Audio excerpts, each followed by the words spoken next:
70th BPSC के लिए जितना भी टाइम बचा हुआ है, अभी भी आप थोड़ी सी मेहनत करके, रेगुलर स्टडी करके, सिर्फ और सिर्फ 70th बीपीएससी का एग्जाम ओरिएंटेड जितना एग्जाम निकालने के लिए जरूरी है, उतना मटेरियल, उतना सिलेक्शन मटेरियल पढ़ के प्लस उसके एक्सक्लूसिवली रिकॉर्डेड वीडियोस देख के, तो ये हो गया पूरा पढ़ाई। करीबन 2 घंटे की practice daily, paid quiz plus test series से, और प्लस हम जो पीवाईक्यू कंपाइल करके देते हैं वो, और लास्ट में रिवीजन। ये 3 चीजें करके करीबन 8-9 घंटे अगर आप अभी से भी दे दें तो पीटी आराम से निकल सकता है। सिर्फ और सिर्फ उतना दिया जाएगा जिससे 70th बीपीएससी का पीटी का कट ऑफ निकल जाए, चाहे जैसा पेपर आ जाए, easy, moderate, tough, analytical, conceptual, factual. करना क्या है, पीपीआर फॉर्मूला अपनाइए। 6:1 का जो है इसमें हिसाब किताब है। 6 घंटे डेली पढ़ाई करनी है। पढ़ाई किससे किससे करनी है? एससीएस का selection material plus paid group के जो रिकॉर्डेड, एक्सक्लूसिवली रिकॉर्डेड, बाकायदा हमने पीपीटी में बना के इस बार पेड ग्रुप के लिए जो है स्पेशली वो दिए हैं। ठीक है, तो पढ़ाई 6 आवर्स, करीबन 2 घंटे की प्रैक्टिस। प्रैक्टिस के लिए क्या क्या रिसोर्सेज है? एससीएस की टेस्ट सीरीज है, एससीएस का पेड क्विज है, और एससीएस के पीवाईक्यू जो कंपाइल्ड वाले हैं, जितना उसमें दिया है बस उतना ही पीवाईक्यू रेलेवेंट है। हम बाकायदा देखिए, जितने भी जैसे सालों के पेपर होते हैं, हम उसमें से जो इररिलेवेंट क्वेश्चन होते हैं, जैसे करंट वगैरह के क्वेश्चन आगे के एग्जामों के लिए रिलेवेंट नहीं होते हैं। ठीक है, कई सारे जो जीके वगैरह के फैक्ट्स बदलते जाते हैं वो भी आगे रिलेवेंट नहीं रहते हैं, तो उनको फिल्टर करके जो आज के लेटेस्ट इन पैटर्न पे चल रहे हैं उस हिसाब से पूरी प्रैक्टिस हम करवाते हैं पेड क्विज में, टेस्ट सीरीज में। ठीक है, 1 घंटे का रिवीजन करना पड़ेगा। 9 घंटे अगर आप जो है टाइम दीजिए, सिर्फ ये 3 चीज कर लें, आराम से चाहे जैसा पेपर आ जाए कट ऑफ क्लियर हो सकता है। SCS selection material plus exclusively recorded videos, paid quiz, test series. एक चीज और है कि हम सिलेबस को 3 आयाम पे खत्म करते हैं। पहला आयाम यह है selection material plus exclusive video. ठीक है, जितना 70th बीपीएससी पीटी के कट ऑफ निकालने के लिए जरूरी है वो सब इसमें दे दिया गया है। अलग से कुछ नहीं पढ़ना है। ये वाला अगर आपने टोटल बीपीएससी का स्टडी फॉर सिविल सर्विसेज का लिया तो आपको अलग से कुछ देखना ही नहीं है, ना टेस्ट सीरीज, ना पीवाईक्यू, ना करंट अफेयर, ना बिहार स्पेशल, ना बिहार का करंट, सब कुछ इसी में मिल जाएगा। पूरा प्री का कंप्लीट है ये। इसके बाद मेंस का भी हमारा आंसर राइटिंग वगैरह, टेस्ट सीरीज वगैरह सारी चीजें चलती हैं। ठीक है, और आज से नहीं, कई सालों से चल रही है लगातार। तो पढ़ना ये है, 6 घंटे के लिए आपको इसको जो है डेली पढ़ना है, अभी जितने भी दिन बचे हुए हैं। ठीक, तो सिलेबस में plus PYQ plus latest and pattern के हिसाब से जितना एक्चुअली में जरूरी है पढ़ने के लिए वो हमने इसमें दे दिया। इसके अलावा नहीं जरूरत है। पीवाईक्यू में जो भी फैक्चुअल, बीपीएससी स्पेशलाइज्ड जितने भी एग्जाम ओरिएंटेड जितना चीजें जरूरी है वो सब हमने इसमें दे दिया। तो सिलेबस को एक आयाम पे हमने यहां खत्म कर दिया कि मतलब जितना जरूरी वो आपने पढ़ लिया। लेकिन भाई पढ़ने से तो होगा नहीं, ये तो पीसीएस एग्जाम है ना। यहां पे अगर आपने प्री से पहले कम से कम 8-10 हजार क्वेश्चन की प्रैक्टिस नहीं की तो प्री निकालना जो है गुरु टफ हो जाएगा, लाले पड़ जाएंगे, ये समझ लो। प्रैक्टिस तो करनी पड़ेगी, क्योंकि आप पढ़ते जाओ पढ़ते जाओ पढ़ते जाओ और उस पे जो है कोई प्रैक्टिस ही ना करो, आपको पता ही नहीं भाई किस तरह क्वेश्चन आते हैं, क्या ट्रेंड चल रहा है, क्या पैटर्न बदल गया है ना। पीवाईक्यू वगैरह, पीवाईक्यू से पूरी पिक्चर क्लियर नहीं होती है। और पीवाईक्यू से ऐसा नहीं है, वो जमाने नहीं रहे कि पीवाईक्यू पढ़ के प्री जो है निकाला हो, पहले होता था, आजकल ऐसा नहीं होता है। यूपीपीएससी आयोग ने भी पूरी तरह से पीवाईक्यू, आप देखिए यूपीपीएससी में 4-5% ज्यादा पीवाईक्यू नहीं आते हैं। बीपीएससी में भी ऐसा ही है, बहुत ज्यादा 5 से 8-10% तक जो है इसमें आ सकते हैं, और वो भी जितना रिलेवेंट है वो हमने ऑलरेडी दे दिया है। तो सिलेबस को एक आयाम पे हमने खत्म किया यहां पे कि पढ़ लो यहां से। लेकिन भाई जब तक आप उनको प्रैक्टिस नहीं करोगे तब तक कोई फायदा ही नहीं है। तो इसमें हम क्या करते हैं, हमारे जैसे पेड क्विज में इजी प्लस मॉडरेट क्वेश्चन के फॉर्म में पूरा सिलेबस जितना भी पीटी के लिए जरूरी है उसको क्वेश्चंस के माध्यम से जो मोस्ट इंपॉर्टेंट फैक्ट्स होते हैं वो पूछ लेते हैं। और तीसरा आयाम है हमारा सिलेबस को खत्म करने का, जस्ट टेस्ट सीरीज। बहुत ही डिटेल्ड जो है यहां पे बनती है, और इसमें easy, moderate, tough, analytical, conceptual, factual, जिस तरह के बीपीएससी आयोग लेटेस्ट एंड पैटर्न में क्वेश्चन पूछ रहा है वो सारी चीजें बिल्कुल फ्रेश टेस्ट सीरीज बनाते हैं। हमारी जो टेस्ट सीरीज होती है बिल्कुल एग्जाम ओरिएंटेड होती है, हाई यील्ड होती है। आप जो है सिलेक्शन मटेरियल और एक्सक्लूसिवली रिकॉर्डेड वीडियोस तो जरूर पढ़ें। अगर कहीं और से भी पढ़ रहे हो तो एटलीस्ट एससीएस की पेड क्विज टेस्ट सीरीज ये तो जरूर लगा के जाना। पूरे 150 जो क्वेश्चन आएंगे, लगभग 50% के आसपास क्वेश्चन आपको paid quiz plus test series से मिल सकते हैं। हर बार जो है इतना ही आते हैं लगभग, तो करीबन 70-75 क्वेश्चन तो आपको पेड क्विज टेस्ट सीरीज ही से मिल जाएंगे जो हमने कराए हुए हैं, है ना। अभी के लिए जो है दिवाली वगैरह आप जरूर बनाएं, लेकिन पढ़ाई पे ज्यादा फोकस रखें। पटाखे खूब छुड़ाओ लेकिन पढ़ाई करते रहो, पढ़ो भी, प्रैक्टिस करो, रिवीजन करो। पीसीएस वगैरह के एग्जाम में आप एक बात समझ लो, चाहे दुनिया भर का कितना भी पढ़ लो, अगर प्रैक्टिस नहीं कर लो तो प्रिव्यू नहीं होगा, साफ बात एकदम। ठीक, एक बात और है कि ये नहीं कि भाई सिर्फ प्रैक्टिस ही प्रैक्टिस करते रहेगा उससे निकाल लिया, नहीं, पढ़ना भी पड़ता है, प्रैक्टिस भी करनी पड़ती है, रिवीजन भी करना पड़ता है। तो इस तरह से आप अभी भी कट ऑफ निकाल सकते हैं 70th बीपीएससी का। एससीएस का सिलेक्शन मटेरियल, पेड ग्रुप में जो exclusively recorded videos plus paid quiz plus test series, ये 3 चीजें अगर आपने करीबन डेली 9 घंटे पढ़ लिया, 9 घंटे मतलब टोटल स्टडी आवर्स, 6 घंटे पढ़ाई, 2 घंटे की प्रैक्टिस, 1 घंटे रिवीजन, इतना कर लिया, जितने दिन बचे आराम से चाहे जैसा पेपर आ जाए कट ऑफ ग्रुप फोड़ के आओगे। देखिए हमारे ऐप में बाकायदा सिलेक्शन मटेरियल का पूरा कोर्स चल रहा है। Study for civil services app को आप इंस्टॉल कर सकते हैं। वहाँ पेड टेस्ट सीरीज वाले फोल्डर में जाएंगे तो टेस्ट सीरीज पूरी मिल जाएगी। अच्छे खासे नंबर के जो है हमने टेस्ट सीरीज दिए हुए हैं, इसमें 60 टेस्ट सीरीज दी हुई हैं ऐप में। और पेड क्विज के लिए हमारे नंबर पर आप जो है कॉल कर सकते हैं किसी भी क्वेरी के लिए और ज्वाइन कर सकते हैं। कोई भी सजेशन है, कोई कमेंट है, प्लीज़ वीडियो में कमेंट करके बताएं। दीपावली हॉलीडेज के बाद मात्र 40 दिवस आपके पास बच रहे होंगे बीपीएससी पीटी 2024 प्रीलिम्स में अपियर होने के लिए। तो बीपीएससी पीटी 2024 के लिए 40 दिवस में क्या क्या किया जा सकता है अब कि अभी भी कट ऑफ निकालना सुनिश्चित किया जा सके। 10 गुना अभ्यर्थी लिए जाएंगे, लेकिन इस बार नंबर ऑफ पोस्ट काफी अच्छी आई हैं, तो 20,000 प्लस लोग मेंस लिखने वाले हैं। उन 20,000 में आप शामिल हो सकते हैं कि नहीं, ये डिपेंड करेगा कि आप कितना अच्छे तरीके से मेहनत करना चाहते हैं अंतिम 40 दिवस में, और क्या क्वालिटी स्टडी मटेरियल आप पढ़ते हैं और किस तरीके से अपनी प्रैक्टिस को और रिवीजन को ओरिएंट करते हैं। 3 नवंबर 2024 से स्टडी फॉर सिविल सर्विसेज का पेड बैच भी शुरू हुआ है। लास्ट ये पेड क्रैश कोर्स के फॉर्म में बैच टेलीग्राम में हमने शुरू किया है। सारा स्टडी मटेरियल और रिकॉर्डेड वीडियो लेक्चर्स एक साथ आपको मिल गए होंगे कल तक, मतलब कल तक मिल जाएंगे आपके पेड ग्रुप में टेलीग्राम में। किस तरीके से उनका बेस्ट यूटिलाइजेशन करके आप अंतिम 40 दिवस में अपना नाम उन 20,000 लोगों की लिस्ट में, मेंस की लिस्ट में सुनिश्चित कर सकते हैं, इस बारे में पूरा स्टडी वीडियो रहेगा। इसको शुरू से लेकर आखिर तक आपको देखना है। जो लोग भी इस साल पीटी के लिए देने जा रहे हैं, आपके मन में काफ़ी सारे सवाल होंगे, खासकर अगर आपने पिछले 2 सालों के पेपर देखे होंगे, 69th वाला, 68th वाला, और फिर उससे पहले के पेपर देखे होंगे, तो एक ड्रास्टिक अंतर आपने महसूस किया होगा कट ऑफ में भी और पेपर के लेवल में भी, और पेपर के बनाने के तरीके में भी। सब कुछ चेंज हुआ है 68 के बाद से। 69 से पूरा सर के बल हर चीज़ उलट के रख दी गई है। पहले 5 ऑप्शन होते थे, more than one of the above, none of the above 5वां ऑप्शन होता था, वो हट चुका है। पहले नेगेटिव मार्किंग नहीं होती थी, वो इंट्रोड्यूस हुई थी 68 से। 68 से 1/4 थी, 69 से 1/3 इसको कर दिया गया था। कट ऑफ बहुत ज़्यादा नहीं गिरा है। कुछ लोगों ने प्रेडिक्ट किया था कि कट ऑफ जो है 70-72 तक जाने लगेगा, ऐसा भी नहीं हुआ। तो इसका आशय यह है कि स्टूडेंट्स को अपनी मेहनत बढ़ानी पड़ेगी, ओल्ड पैटर्न से अलग हट करके तैयारी करनी पड़ेगी। ओल्ड पैटर्न और न्यू पैटर्न में अंतर क्या है, इसको भी ब्रीफली सबसे पहले समझ लेते हैं हम लोग। फिर एक-एक करके मैं आपके सारे सवालों के जवाब दूँगा इस तरीके से कि किस तरीके से आपको स्टडी करना है।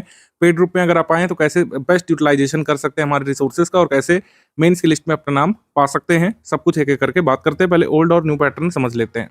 ओल्ड पैटर्न हम लोग कर रहे हैं 67 थे, उससे पहले के जो पेपर हुए थे, एक री एग्जाम भी हुआ था 66th में, उसको मिला लें अगर। कंसेप्चुअल लेंथी क्वेश्चन जो है पूरे पेपर का 10 से 15% पोर्शन होता था, और कई बार ऐसा कहा जाता था कि सारे कंसेप्चुअल क्वेश्चन आप छोड़ भी दे तब भी कट ऑफ निकाला जा सकता था, क्योंकि कट ऑफ 97 के अराउंड रहता था। 67 में थोड़ा सा बढ़ा था, ठीक है, 112 113 चला गया था, तो काफ़ी वहाँ पे बवाल भी हुआ था। लेकिन वो आप अगर पेपर देखेंगे तो पेपर काफ़ी ईजी आया था, पिछले पेपर्स की तुलना में ईजी आया था, और कट ऑफ तो हाई जाना ही था।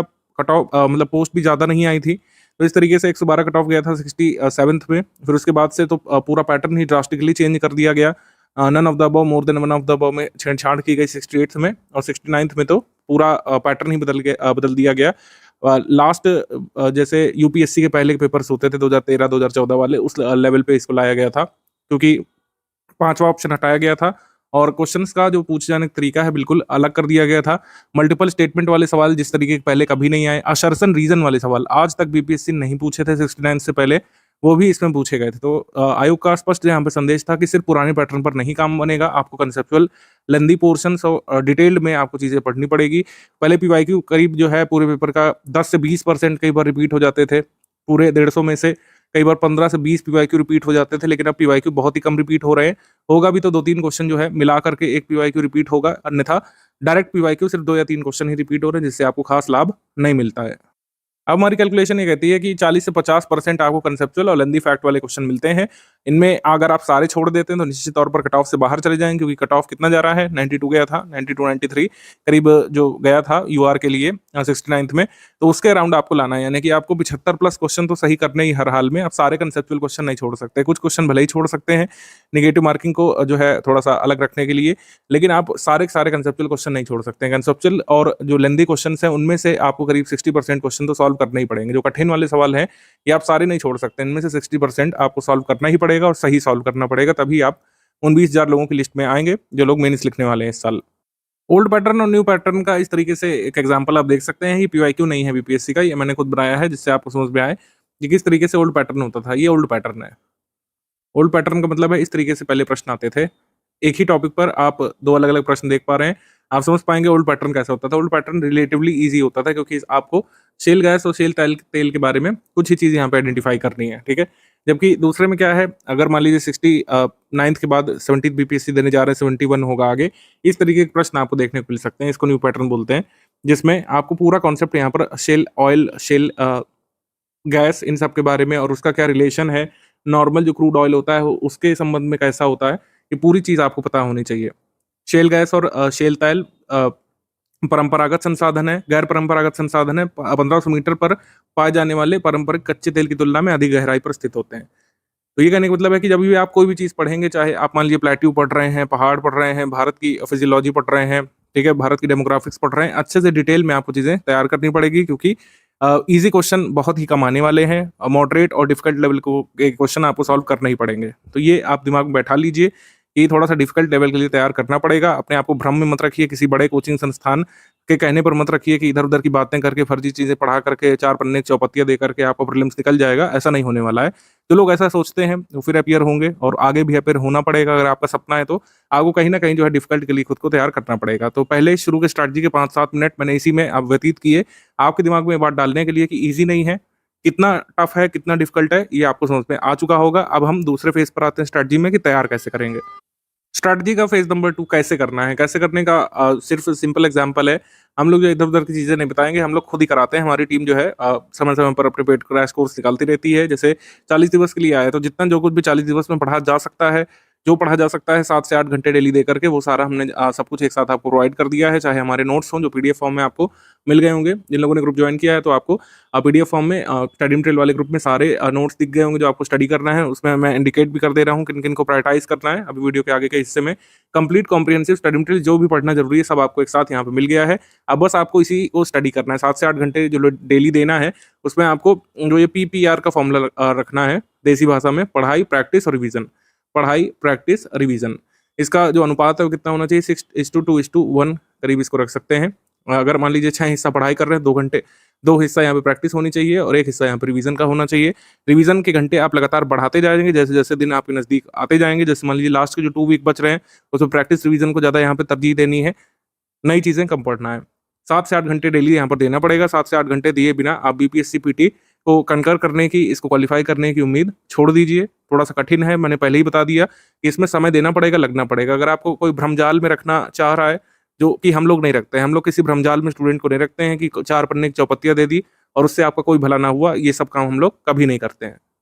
जिससे एक्चुअली आपका पीटी निकल सकता है, वो सारी चीज़ें आपको प्रोवाइड करा दी गई हैं, सारा स्टडी मटेरियल आपको मिल चुका है। कुछ चीज़ें जो है प्रैक्टिस के तौर पर है, जैसे टॉप 5 मिनट वाला है, उसमें आपका मन करे, आपको टाइम बच रहा है तो आप लगाइए, अदरवाइज़ जो करंट अफेयर दे दिया गया है, वही सफिशिएंट है। टॉप 5 मिनट एमसीक्यू प्रैक्टिस के लिए, उसको चाहे तो आप इग्नोर कर सकते हैं। पीवाईक्यू कंपाइलेशन हमने दे दिया है, पूरा पीवाईक्यू कंपाइलेशन पढ़ना अनिवार्य नहीं है। आपके पास टाइम का शॉर्टेज है, तो आप पिछले करीब मेरे हिसाब से 4-5 सालों का देख लेंगे, 66 से लेकर 64th से माफ़ कीजिएगा, 64 से लेकर अभी तक का देख लेंगे, उतने सफिशिएंट होगा। अगर पीवाईक्यू रिपीट होना होगा कोई तो उसी में से हो जाएगा, अदरवाइज़ स्टडी मटेरियल हमारा इतना सफिशिएंट है कि आपको पीवाईक्यू के भरोसे नहीं रहना पड़ेगा। सिर्फ पीवाईक्यू पढ़ कर के किसी का पीटी नहीं निकल सकता है अब, सिर्फ पीवाईक्यू के भरोसे जो लोग बैठे हुए हैं, वो उम्मीद छोड़ दीजिए आप। हाँ, पैटर्न समझने के लिए यूज़फुल है पीवाईक्यू। आपको सब कुछ समझ में आएगा, पीटी कैसे आता है, कैसे प्रश्न पूछा जाता था पहले। 68, 69 का ज़रूर देखना चाहिए आपको पीवाईक्यू। 68, 69 का भी देख लेंगे तो सफिशिएंट है, लेटेस्ट पैटर्न के हिसाब से। बहुत पुराना पीवाईक्यू पढ़ने की ज़रूरत नहीं क्योंकि उस तरह के प्रश्न आते नहीं हैं अब।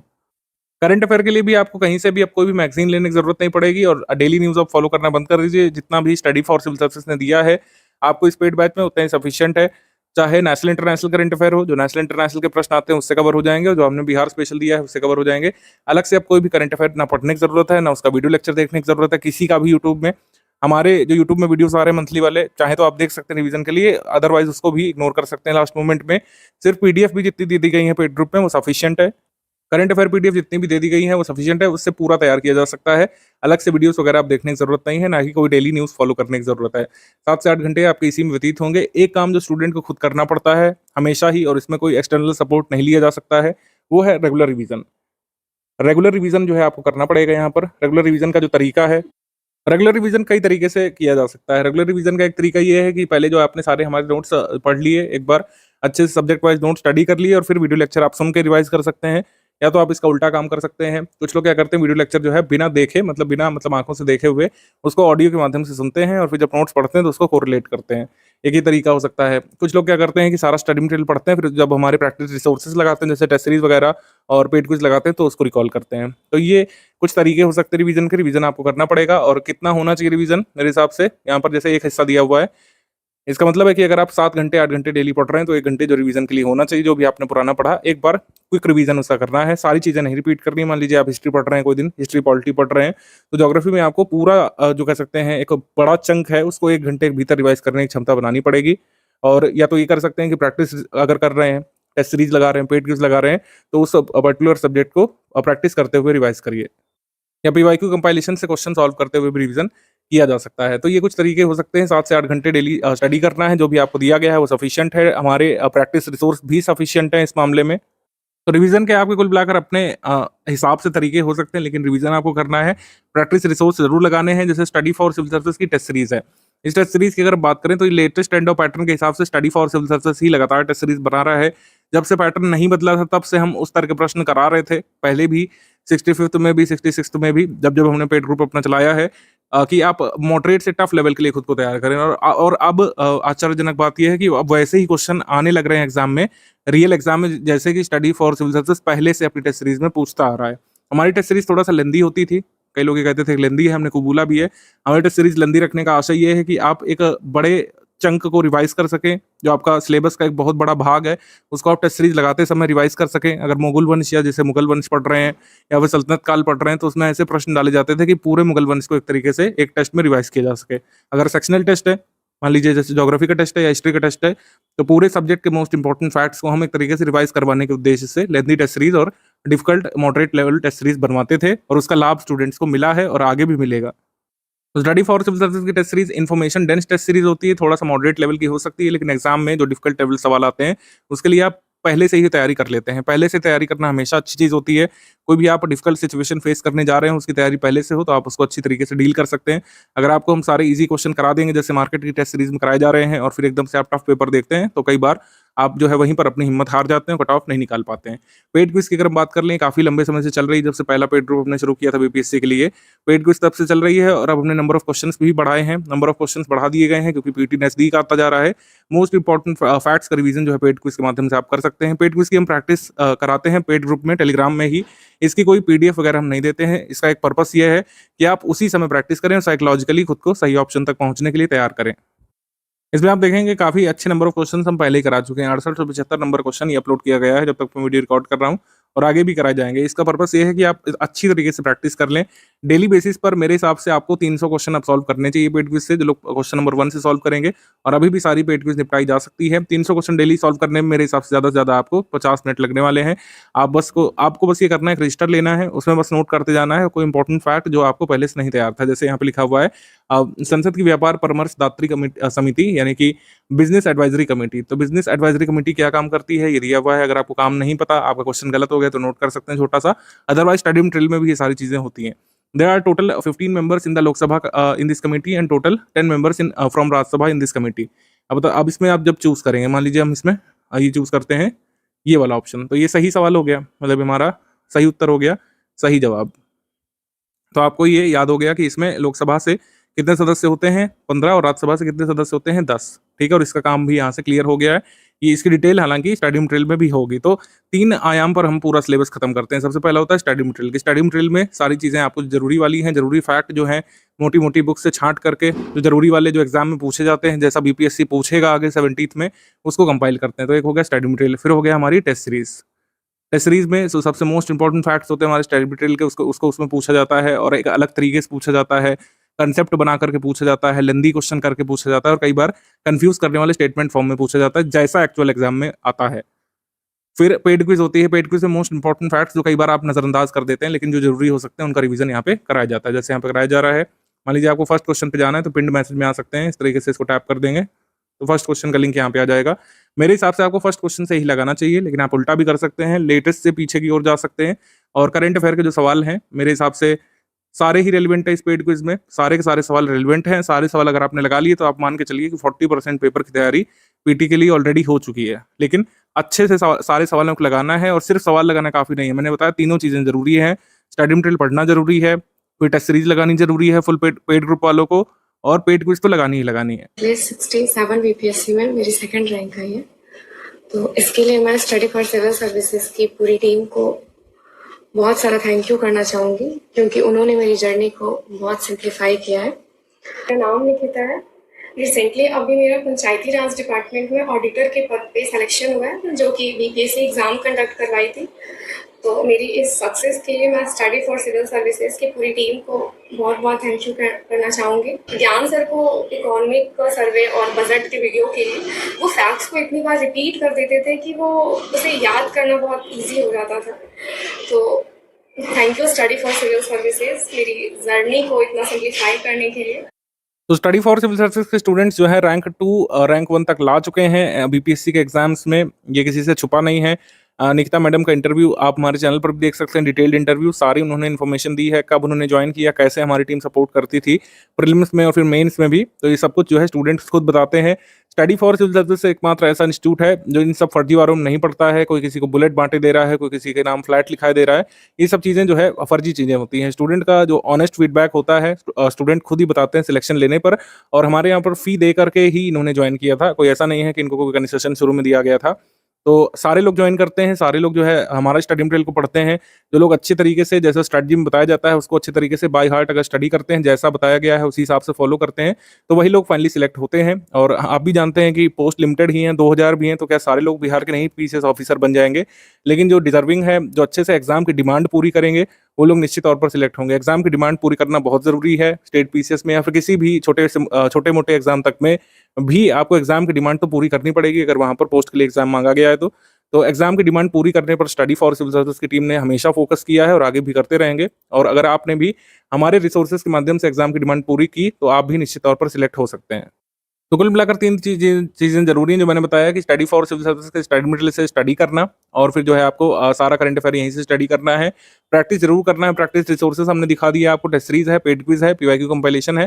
पीवाईक्यू कंपाइलेशन पढ़ेंगे तो आपको 4-5 क्वेश्चन का बेनिफिट तो ऐसे ही मिलता है जो रिपीट होते हैं, और पूरा पैटर्न भी आपको समझ में आएगा किस टॉपिक से किस हद तक किस लेवल के क्वेश्चन अब तक पूछे जा चुके हैं, क्लियर होगा। और रेगुलर रिवीजन तो आपको करना ही है। रेगुलर रिवीजन की टेक्निक्स भी हमने बता दी हैं जो फॉलो की जा सकती हैं। एक टेक्निक नोट मेकिंग की भी है, लेकिन मेरे हिसाब से जब 40 दिवस बचे हैं तो नोट मेकिंग के चक्कर में आपको नहीं पढ़ना चाहिए। रेगुलर रिवीजन अगर आप कर लेंगे स्टडी मटेरियल का तो ज़्यादा बेनिफिशियल और फ्रूटफुल रहेगा। मान लीजिए हमने ज्योग्राफी के नोट्स दिया है, अब उसका या तो आप इतने टैलेंटेड हो कि उसके शॉर्ट नोट्स बनाइए। अगर आपको लग रहा है कि शॉर्ट नोट्स नहीं बन पा रहे हैं तो उसी को 2 बार आप पढ़ लीजिए, एक बार वीडियो लेक्चर देख लीजिए, तो बस आपका उतना क्लियर हो जाएगा जितना एग्जाम में क्वेश्चन सही करने के लिए जरूरी होगा। टेस्ट सीरीज का शेड्यूल ये यहाँ पे गिवन है। टेस्ट सीरीज आपका जो है 5 नवंबर शुरू होकर के रेगुलर चलेगा। आप इसको अच्छे से लगाते रहिएगा। सेक्शनल टेस्ट और बाद में फुल लेंथ टेस्ट जो होने हैं ये आपके लिए बहुत बेनिफिशियल साबित होंगे। पूरे बीपीएससी पीटी सिलेबस के मोस्ट इंपॉर्टेंट फैक्ट्स का रिवीजन आप कर लेंगे। अब देखिए इसमें स्कोर वगैरह कैलकुलेट करने के चक्कर में नहीं पड़ेगा, ये ऑफलाइन मोड में होनी है, पीडीएफ से होगी, तो आप ओएमआर पर इसको अटेम्प्ट करेंगे। लेकिन मेरे हिसाब से 4-4, 5-5 घंटा एक टेस्ट का एनालिसिस नहीं करिएगा। सही तरीका ये है कि आप एक बार देख लीजिए आप सही कर पा रहे हैं कि नहीं कर पा रहे हैं, और 1 घंटा टेस्ट अटेम्प्ट करने के बाद बस 1 घंटा और आपको देना चाहिए उसका एक्सप्लेनेशन पढ़ने के लिए। 1 आवर जो है हर टेस्ट सीरीज का एक्सप्लेनेशन पढ़ने में जरूर समय व्यतीत कीजिएगा, क्योंकि एक्सप्लेनेशन पार्ट में मोस्ट इंपॉर्टेंट फैक्ट्स उसमें लिखे रहते हैं। एक्सप्लेनेशन पार्ट में आप कई बार ये भी समझ पाएंगे किस तरीके से एग्जाम में आपको घुमाया जाता है, करेक्ट नॉट करेक्ट करके, या फिर किसी स्टेटमेंट को हल्का सा गलत कर दिया जाता है, जैसे बीपीएससी करता है। जैसे हीट वेव वाला सवाल पूछा था 69th में, तो इस तरीके से आप समझ पाएंगे किस तरीके से क्वेश्चन मतलब घुमाया जाता है एग्जाम में, तो वो आप समझ पाएंगे। एक्सप्लेनेशन पार्ट पढ़ने में 1 घंटा लगाइएगा, 1 घंटा अटेम्प्ट करने में। कोई भी टेस्ट सीरीज आप 2 घंटे से ज़्यादा अटेम्प्ट करने में मत लगाइएगा, क्योंकि सारी की सारी टेस्ट सीरीज आपको सॉल्व करनी है। एक ही टेस्ट सीरीज को 100 बार नहीं पढ़ना है, कम से कम सारी टेस्ट सीरीज का एटलीस्ट एक्सप्लेनेशन पार्ट आपको पढ़ करके जाना है। एकदम टाइम कंस्ट्रेंट है, आप सॉल्व मत करिए, आप टेस्ट सीरीज में देखिए क्या पूछा गया है, उसका सही आंसर क्या है और एक्सप्लेनेशन क्या है, कई बार उतना भी काफ़ी होगा। अगर आपके पास बहुत टाइम शॉर्टेज है तो टेस्ट सीरीज को जो है एज अ स्टडी मटेरियल भी स्टडी किया जा सकता है, जैसे हम लोग करते थे पहले कॉलेज या स्कूल टाइम में। आपने देखा होगा कि बैक ईयर के पेपर को एज अ स्टडी मटेरियल हम लोगों को कई बार तैयार करना पड़ता था, वो भी किया जा सकता है टाइम कंस्ट्रेंट में। बाकी टॉपिक वाइज सर ने अभी कुछ दिन पहले वीडियो बनाया ही था, क्या प्रायोरिटी देनी है, ये लिखा हुआ है। 69th में किस सब्जेक्ट से कितने क्वेश्चन आए थे, और 68th का भी लिखा हुआ है। बिहार स्पेशल थोड़ा सा वेरी किया था, बिहार स्पेशल से ज़्यादा सवाल आए थे 68 में, 69th में थोड़े से कम आए थे, लेकिन एवरेज बिहार स्पेशल अब बढ़ेगा ही सवाल, और बिहार स्पेशल अच्छे से आपको स्टडी करना पड़ेगा। जो कि हमने दिया हुआ है, जितना हमने दिया है वही सफिशिएंट है। पीडीएफ से ही कम से कम अगर एक बार पढ़ करके एक बार रिवाइज कर लेंगे बिहार स्पेशल और बिहार करंट अफेयर, तो उतना ही सफिशिएंट होगा। एवरेज पिछले 5 वर्षों का एनालिसिस यहाँ पे दिया हुआ है। 30 से 32 सवाल जो हिस्ट्री के आते हैं, इसमें मैक्सिमम क्वेश्चन जो है मॉडर्न हिस्ट्री के होते हैं। मॉडर्न हिस्ट्री का पोर्शन अच्छे से स्टडी कर लीजिएगा। जिनको थोड़ा सा भी कंफ्यूजन है वो वीडियो लेक्चर देख सकते हैं। अच्छा, कुछ लोग पूछेंगे कि इतने सारे वीडियो लेक्चर हैं, काफ़ी ज़्यादा मतलब टाइम ड्यूरेशन है, तो कैसे इसको कवर करें? जैसे कुछ लोगों के मन में डाउट होगा कि क्या सारे वीडियो लेक्चर्स आपको तैयार करने हैं, सारे देखने हैं? नहीं, सारे नहीं देखने हैं आपको। जिस भी पोर्शन में आपको लगे, जैसे बिहार स्पेशल आप स्टडी कर रहे हैं, आपको कुछ डाउट आ रहा है उसमें, कोई चीज़ नहीं समझ में आ रही, बिहार स्पेशल में आप ज्योग्राफी पोर्शन समझना चाहते हैं या आर्ट एंड कल्चर वाला पोर्शन समझना चाहते हैं, तो उसके लिए वीडियो लेक्चर देख सकते हैं। वीडियो लेक्चर क्योंकि टॉपिक वाइज है, तो ढूंढने में भी ऐसी कोई दिक्कत नहीं होगी। सारे वीडियो जो है क्रमवार आपके टेलीग्राम चैनल में ये पोस्ट कर दिए गए हैं। फुल क्वालिटी में आप उसको देख सकते हैं। और वीडियो लेक्चर और जितना भी स्टडी मटेरियल है वो बाइलिंगुअल तो है ही। हमने इंट्रोडक्शन वीडियो में या फिर जो प्रोस्पेक्टस वाला वीडियो होता है उसमें भी हमने बता दिया था। वीडियो लेक्चर भी बाइलिंगुअल है, यानी कि हिंदी का अलग वीडियो लेक्चर है। आपको हिंदी माध्यम में देखना है, हिंदी माध्यम में पूरा देख सकते हैं। आपको अंग्रेजी माध्यम में देखना है, अंग्रेजी माध्यम में पूरा वीडियो लेक्चर देख करके समझ सकते हैं। ठीक है, स्टडी मटेरियल में भी यही है। हिंदी माध्यम में भी अलग पूरा पीडीएफ है, इंग्लिश माध्यम में भी अलग है। इवन जो पेड क्विज के क्वेश्चन है उसमें भी हिंदी में अलग अपलोड होता है और इंग्लिश में अलग क्वेश्चन अपलोड होता है। जहां पर जगह होती है उसको बाइलिंगुअल किया जाता है। और टेस्ट सीरीज भी हमारी बाइलिंगुअल होती है, जैसा बीपीएससी का पेपर आता है। तो लैंग्वेज कोई इशू रहेगा नहीं। आपको कोई भी सब्जेक्ट में डाउट है, आपको मान लीजिए ज्योग्राफी में ह्यूमन ज्योग्राफी सेक्शन में डाउट आ रहा है, ज्योग्राफी में ह्यूमन ज्योग्राफी पोर्शन में फंस रहे हैं, ह्यूमन ज्योग्राफी पोर्शन में जा करके आप ह्यूमन ज्योग्राफी पोर्शन का वीडियो देख सकते हैं वहाँ पर। ठीक है, आपको मॉडर्न हिस्ट्री नहीं समझ में आ रही है, मॉडर्न हिस्ट्री में फैक्ट्स में फंस रहे हैं, आप मॉडर्न हिस्ट्री का video study for civil services का देख सकते हैं। मेडिवल वाला अगर आपको क्लियर है, एंशिएंट वाला क्लियर है, तो एंशिएंट वाला मेडिवल वाला वीडियो छोड़ सकते हैं, पीडीएफ से रिवाइज कर सकते हैं। बिहार स्पेशल में भी आइए, बिहार स्पेशल में जो भी पोर्शन में आपको दिक्कत आ रही है उसका वीडियो लेक्चर देख सकते हैं, बाकी छोड़ सकते हैं। इकोनॉमी में भी यही है, इकोनॉमी में जो कि मैक्सिमम करंट अफेयर आता है, यानी बजट, इकोनॉमिक सर्वे, इससे संबंधित फैक्ट्स जो आते हैं वो उसके लिए पीडीएफ आपको दिया गया, आप वहाँ से तैयार करेंगे। पॉलिटी में 12 से 15 सवाल आते हैं, पूरा आपको नोट्स दिया गया, उससे रिवाइज कर सकते हैं और जहाँ पर भी फंसे उसका वीडियो लेक्चर देख सकते हैं। एप्टीट्यूड मैथ्स तो ये तो बिहार में ये प्रचलित बात है कि इसकी कोई अलग से तैयारी नहीं करता है, लेकिन फिर भी कोई आर्ट का स्टूडेंट है तो आपको थोड़ा सा पीवाईक्यू प्रैक्टिस कर लेना है। पीवाईक्यू इसमें सफिशिएंट रहेगा, उसके अलावा ज़्यादा इधर उधर मैथ्स में ज़्यादा समय देने की जरूरत नहीं पड़ेगी। पीवाईक्यू भी अगर पिछला जितना भी हमने दिया है पीवाईक्यू कंपाइलेशन में से ही मैथ्स वाला सॉल्व कर लेंगे तो उतना ही सफिशिएंट रहेगा। मैथ्स और एप्टीट्यूड के जितने सवाल आते हैं, एनवायरमेंट प्लस विज्ञान के भी अच्छे नंबर ऑफ क्वेश्चंस आते हैं, 28 से 30 आते हैं जितने हिस्ट्री के आते हैं। तो इसमें विज्ञान के नोट्स देख लीजिएगा आप लोग। और अगर आर्ट साइड से हैं, विज्ञान समझने में दिक्कत होती है, हमारे वीडियो लेक्चर आप देखिएगा, जो पढ़े हुए हैं वो सब कुछ समझ में आएगा आपको। इसमें जिस भी पोर्शन में फंसे, बायोलॉजी पोर्शन में फंसे तो उसका देखिए, हिस्ट्री मतलब केमिस्ट्री पोर्शन में फंसे तो उसका देखिए, फिजिक्स पोर्शन में फंसे तो उसका देख सकते हैं। ठीक है, भूगोल से 15 से 18 सवाल आते हैं, इसमें world geography, human geography, Indian geography, physical geography, ठीक है, सब कुछ इसमें मिक्स होती है। तो ज्योग्राफी में जिस भी पोर्शन में आप फंसे उसका वीडियो देख सकते हैं। वर्ल्ड ज्योग्राफी में आपको नहीं समझ में आ रहा है, मैपिंग नहीं समझ में आ रही, तो उस पोर्शन का वीडियो आप उसमें देख करके समझ सकते हैं। वीडियो लेक्चर सारे नहीं देखने हैं, जिस भी पोर्शन में आप फंसे वो देख सकते हैं। अदरवाइज स्टडी मटेरियल भी सफिशिएंट है क्वेश्चन आपका सही कराने के लिए। आप एग्जाम में उत्तर कर पाएंगे अपने एमआर में सही सवाल का, अगर एक बार स्टडी मटेरियल पढ़ करके एक बार अच्छे से रिवाइज और प्रैक्टिस कर ले तो। और जहां पर भी फंसे उसका वीडियो लेक्चर देख लीजिए आप। सारे वीडियो लेक्चर निपटाने की जरूरत नहीं है, मैं फिर से बता दूं, सारे वीडियो लेक्चर देखना अनिवार्य नहीं है। करंट अफेयर एक बहुत बड़ा पोर्शन होता है, तो current affair study for civil services ने आपका समय जो बचा लिया है। जो पीडीएफ आपको दी गई है मंथली करंट अफेयर की वही सफिशिएंट है, उसका वीडियो भी आता है यूट्यूब में। वीडियो देखना अब जरूरी नहीं है और ना ही मतलब ऐसा कोई घाटा हो जाएगा आपको वीडियो देखने से, मतलब वीडियो ना देखने से।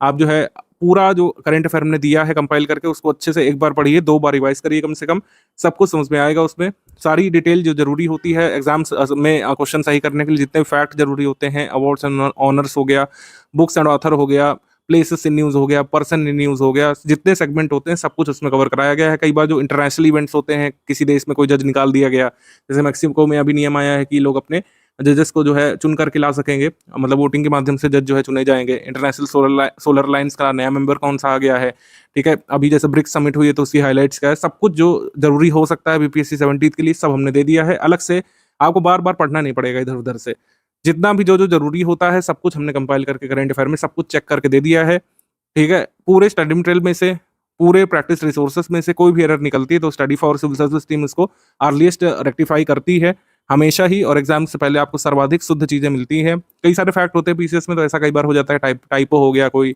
एरर हो गई तो उसको हम लोग एग्जाम से पहले सही कर लेते हैं, उससे आप बेफिक्र रहिएगा। स्ट्रैटेजी पीडीएफ में कई सारी पुरानी चीजें लिखी हुई हैं, इसको आप इग्नोर मार सकते हैं कि जैसे बेसिक बुक के लिए लिखा गया, बेसिक बुक वगैरह अब वगैरह यहाँ पर पढ़ने का समय नहीं है। आपका जो लक्ष्य है वो कट ऑफ क्लियर करना है, कट ऑफ भी देख लीजिए एक बार।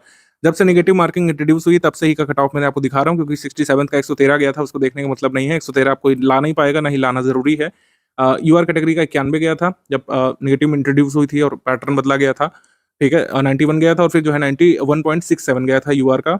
अनरिजर्व्ड फीमेल का 84 गया था, 86.67 ईडब्ल्यूएस का। तो आपको टारगेट कितना रखना है, कई लोग टारगेट के लिए पूछेंगे। तो आपको तैयारी के दौरान टारगेट रखना है 105 क्वेश्चन सही करने का, नेगेटिव मार्किंग और डिस्प्यूटेड सवाल हटा करके, क्योंकि कई सवाल डिस्प्यूटेड भी निकल आते हैं, पिछली बार भी एक निकला था।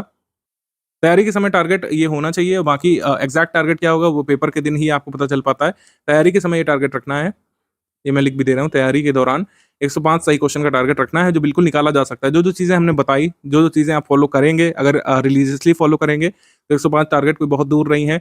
अगर इनमें से 95 भी आप ले आए, क्योंकि इस समय जो पैटर्न चल रहा है 95 क्वेश्चन बहुत हैं किसी भी कैटेगरी के लिए, 95 तक भी अगर आप सही क्वेश्चन तक पहुंच गए नेगेटिव मार्किंग का इफेक्ट हटा करके, तो आप जो है पीटी के लिए निश्चित तौर पर सिलेक्ट हो सकते हैं। शर्त वही है, जितना करंट अफेयर दिया गया है वो स्टडी करना पड़ेगा, जितना स्टडी मटेरियल दिया गया है एक बार पढ़ के एक बार रिवाइज करना पड़ेगा, जहां फंसे वहां पर आप वीडियो देख सकते हैं, और नए पैटर्न के हिसाब से तैयारी करनी पड़ेगी। यानी कि जो टफ कंसेप्चुअल और लेंदी फैक्ट वाले सवाल हैं वो सही करने का आपको मंतव्य बनाना पड़ेगा। कोई रॉकेट साइंस नहीं करना है, जैसे साइंस है, मान लीजिए साइंस में टफ क्वेश्चन आएंगे या हिस्ट्री के टफ क्वेश्चन आएंगे या ज्योग्राफी के, सब कुछ आपको हमारे स्टडी मटेरियल में मिलेगा, बस उसको याद रखना है, तैयार रखना है। तैयार रखना जो है स्टूडेंट की जिम्मेदारी है, और निश्चित तौर पर आप इस तरीके के सवाल भी सही कर पाएंगे न्यू पैटर्न वाले, अगर आप हमारा करंट अफेयर, हमारे नोट स्टडी करेंगे, हमारे रिसोर्सेज से प्रैक्टिस करेंगे और पेड क्विज लगातार सॉल्व करेंगे। तो रेगुलर रिवीजन करने का आपको अपना मेथड तलाश करना पड़ेगा, जो आपके लिए बेस्ट वर्क करता है वो रिवीजन मेथड आप अपना सकते हैं। नोट मेकिंग कुछ लोगों को फ्रूटफुल लगती है तो वह भी कर सकते हैं, मेरे हिसाब से रिकमेंडेड नहीं है कि बहुत लंबे लंबे नोट्स बनाइए।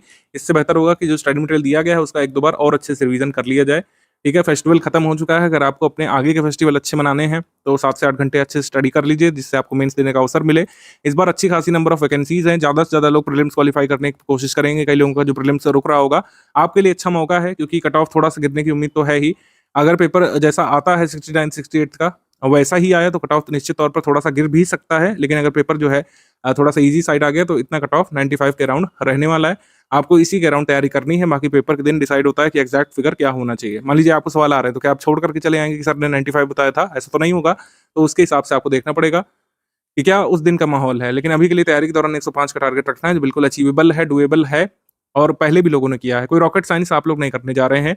पहले भी स्टडी फॉर सिविल सर्विस के लास्ट मोमेंट्स के नोट्स लेकर के लोगों ने अपना बीपीएससी पीटी निकाला है। आप वो दिन याद करिए 65th के 66th वाले लोगों ने किया है, आप भी कर सकते हैं। पैटर्न आया तो क्या हुआ, आप एक जोशीले छात्र हैं, आप अगर एग्जाम की डिमांड पूरी करेंगे तो चाहे जो भी पैटर्न हो आप निश्चित तौर पर सिलेक्ट हो सकते हैं।